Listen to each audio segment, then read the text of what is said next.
Hello everyone, welcome to my another video. তো ওই দিন হঠাৎ করে প্ল্যান হয়েছে করলে ভুল হইব, কারণ মায়ের কাছে প্ল্যান করে নাকি যাওয়া যায় না।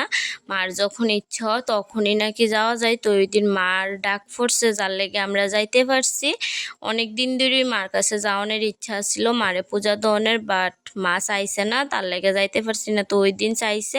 আচ্ছা, তোমরা কি এই জিনিসটা বিশ্বাস করো যে মা চাইলেই, বিশেষ করে ত্রিপুরেশ্বরী মায়ের মন্দিরে নাকি প্ল্যান করে যাওয়া যায় না?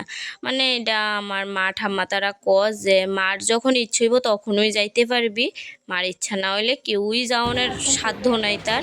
তারপরে দিঘার থেকে হাত পা ধুয়ে সেরা ভোগ নিয়ে সেরা মন্দিরের দিকে যাইতেছি। আর ওই দিন বড় কাসিম দেখতে পাচ্ছি না, কারণ প্রচুর লোক আসছিল। সবাই কইতেছে লোক দেখে সেরা নাকি এটি জলের নিচে ঢুকে রইছে।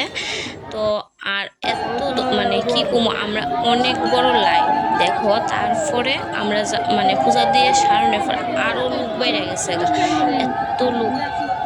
আর মার কাছে গেলে না মানে আলাদাই একটা শান্তি লাগে মনের মধ্যে। তোমরা যদি কেউ না থাকো এই ত্রিপুরেশ্বরী মায়ের মন্দিরে, অবশ্যই একবার হইলো আয়ো, মানে মন একদম ভালো হয়ে যাবে।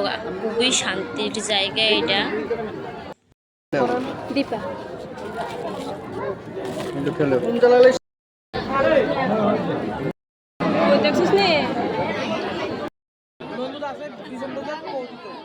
আর কালকে আমার মানে কপালটা খুবই ভালো ছিল। আমি কখনো ভাবতেই পারছি না যে এত মানুষের ভিড়ে মারে এত ভালোভাবে দর্শন করতে পারো।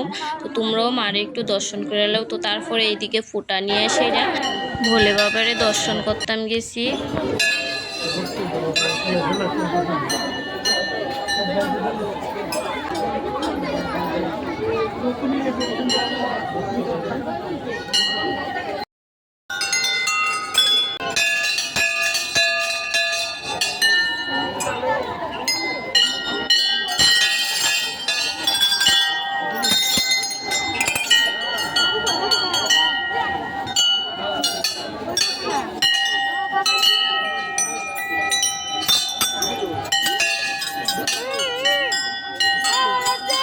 তো আমরা পূজা দেওয়া শেষ, পূজা দিয়ে সেটা তারপরে ফটো টটো তুললে সেটা ওখানে নেমে যেতেছি নিচে, কারণ ওখানে যায় সেটা ভুট্টা যে দোকান থেকে আনছি ওই দোকান থেকে প্যাকেটিং করামো। আর একটু ঘোরাঘুরি করে সেটা আমরা বাড়ির উদ্দেশ্যে রওনা দিতে হইব, কারণ নাইলে সন্ধ্যা হয়ে যাইব গা। তো তারপরে একটু দোকানটি ঘোরাঘুরি করে সেটা তারপরে দিয়ে আমরা এখানে একটু নিরামিষ ভাত খাইয়া লাইছি। অক্ষণে আইসি বাড়িতে, অক্ষণে প্রায় 5টা বাজে। আর দেখো ফেসের অবস্থা দেখো, আর হেয়ারের অবস্থা দেখো।